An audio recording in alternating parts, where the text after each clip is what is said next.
Assalamualaikum warahmatullahi wabarakatuh. Nama saya Tania Putri Rahmania.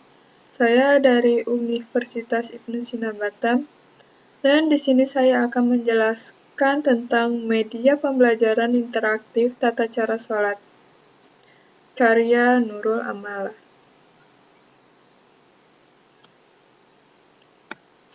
Dan yang pertama, di sini saya akan menjelaskan rekayasa perangkat lunak. Apa sih rekayasa perangkat lunak itu? Rekayasa perangkat lunak adalah suatu disiplin ilmu yang membahas semua aspek produk perangkat lunak, mulai dari tahap awal yaitu analisis kebutuhan pengguna, menentukan spesifikasi dari kebutuhan pengguna, desain, kepengodean, pengujian, sampai pemeliharaan sistem digunakan.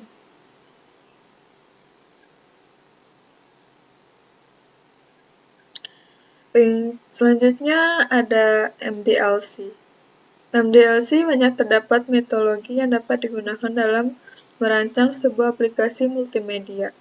Salah satunya adalah metodologi yang digunakan pada penelitian ini, yaitu pengembangan aplikasi MDLC, mulai dari tahapan konsep, desain, pengumpulan materi, pembuatan, pengujian, sampai distribusi.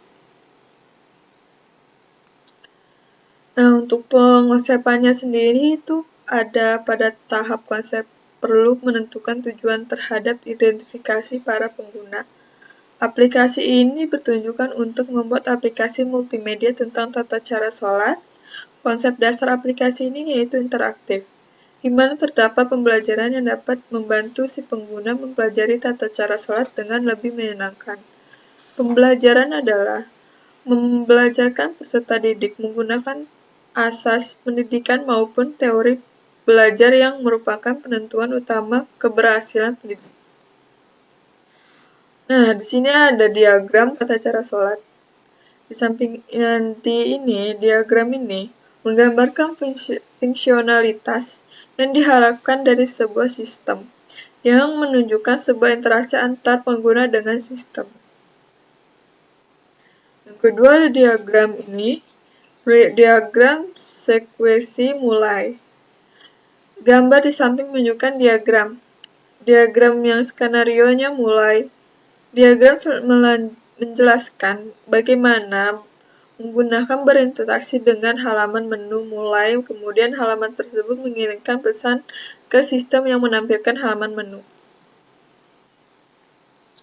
Selanjutnya untuk material collection atau pengumpulan bahan-bahannya untuk membuat aplikasi ini. Pada tahapan ini, materi terkait bahan ajaran atau materi pembelajaran yang didapatkan dari pembacaan buku dan mencari sumber-sumber lain di internet. Sedangkan untuk materi terkait multimedia interaktif, penulisnya mendapatkan materi dari buku, referensi, dan internet. Bahan pembuatan aplikasi yang dikumpulkan adalah image atau gambar seperti gambar yang akan digunakan sebagai background, suara yang digunakan pada intro, dan Adobe Professional CS6 yang digunakan untuk membuat dan mengolah aplikasi. Untuk pembuatannya sendiri ini, membuat aplikasi dilakukan dengan membuat sistem layout dan event sheet-nya. Dimulai dari layout awal lalu dilanjutkan ke layout menu yang seterusnya, secara berurutan disesuaikan dengan rancangan aplikasi yang telah dibuat serta menggunakan bahan yang telah dikumpulkan tepat mengumpulkan bahan. Pada proses pembuatan ini, tidak ada akan penjelasan secara detail tahap pembuatan, namun akan dijelaskan proses pembuatannya. Pembuatan aplikasi yang harus dibuat yaitu layout, objek, dan event sheet. Yang pertama adalah pembuatan layout untuk objek yang sudah dimasukkan disusun sedemikian rupa sehingga membuat tampilan yang diinginkan. Kemudian lembar event sheet memberikan perilaku kepada objek yang terdapat pada layout sehingga dapat difungsikan.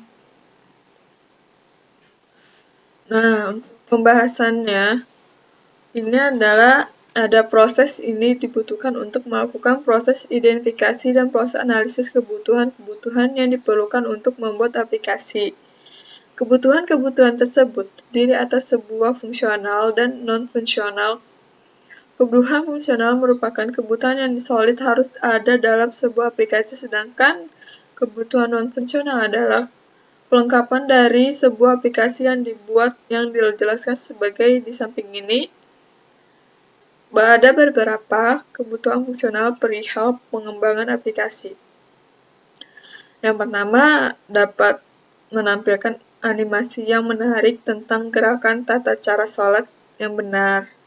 Yang kedua, aplikasi dapat memainkan audio bacaan sholat yang sesuai dengan gerakan sholat. Yang ketiga, aplikasi dapat memberikan informasi mengenai ibadah sholat 5 waktu. Yang keempat, aplikasi dapat menampilkan konsep digital untuk membantu menentukan arah kiblat. Untuk pengujian sendiri ini, aplikasi tata cara sholat dilakukan dengan menggunakan metode kotak hitam atau disebut black box. Dengan kata lain, pengujian yang menerapkan pada fungsionalitas dari aplikasi. Tahap ini berisi rangkaian pengujian fungsi dan tombol pada aplikasi. Tingkat keberhasilan pengujian diukur dari kepenuhinya spesifikasi kebutuhan dan skenario aplikasi. Pengujian aplikasi dijalankan pada ponsel pintar yang menggunakan sistem operasi Android. Pengujian dilakukan dengan menjalankan aplikasi, kemudian dimatikan apakah hasil sesuai dengan spesifikasi kebutuhannya. Nah, sekarang di sini ada tabel testing atau pengujian aplikasi secara keseluruhannya. Bisa dilihat sendiri di sini ada namanya menu yang pengujiannya, bentuk pengujiannya, memperoleh aplikasi fungsi yang ada, hasil pengujiannya. Di sini ada lengkap nama menu pengujiannya. Dan tabel kedua adalah tabel pengujian spesifikasi perangkat yang pernah dicoba di HP Sony Xperia yang berprosesor 1 GHz, RAM 512. Yang hasilnya, aplikasi dapat berjalan tetapi saat masuk ke dalam menu aplikasi animasi, sholat mengalami perlambatan. Distribution atau distribusian. Agar banyak pengguna dapat menggunakan aplikasi tata sholat ini, maka perlu dilakukan distribusian aplikasi. Tujuan dari distribusian aplikasi ini selain untuk menyebarkan aplikasi melalui jaringan juga untuk mendapatkan menjadi sebuah evaluasi sehingga akan dapat mengembangkan sistem menjadi lebih baik lagi. Pendistribusian aplikasi ini dilakukan dengan mengupload file aplikasi ke media penyimpanan online seperti Dropbox, Mediafire, dan lain-lain. Kedepannya, permainan ini juga akan diupload ke Google Play apabila aplikasi yang dibuat sudah benar-benar tidak ada perubahan dan tidak memiliki bug apalagi kekurangan lainnya. Sekian penjelasan saya tentang media pembelajaran interaktif tata cara sholat. Mohon maaf bila ada salah-salah kata atau perkataan tidak enak. Wassalamualaikum warahmatullahi wabarakatuh.